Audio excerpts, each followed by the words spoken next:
Good morning চলে এসেছে আজকে কিন্তু রান্না সেরে তোমাদের কাছে এসেছি। রান্না সারা হয়ে গেছে, পুজো দেওয়া হয়ে গেছে। আজকে যেহেতু স্যাটারডে, তো স্যাটারডেতে কিন্তু আজকে পুরোটাই নিরামিষ রান্না।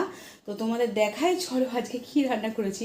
আর সত্যি বলো, স্যাটারডে মানে কিন্তু চিন্তা ধরে যায় মায়েদের যে কি রান্না করবো। বিশেষ করে বাড়ির ছোটরা, বাচ্চারা, ওরা একটু নিরামিষ হলে একটুখানি ঘ্যান ঘ্যান করে। তো তাও দেখো কি রান্না করেছি আজকে, যেহেতু স্যাটারডে, তো কি রান্না করেছি দেখো, তোমাদের দেখাই। তো চলো দেখো, এটা কিন্তু বেগুন ভাজা।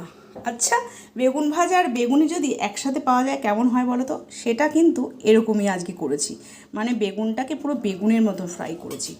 আর এটা দেখো শুক্তো, এটা শুক্তো করেছি। তোমাদের কেমন লাগে কিন্তু জানিও শুক্তোটা।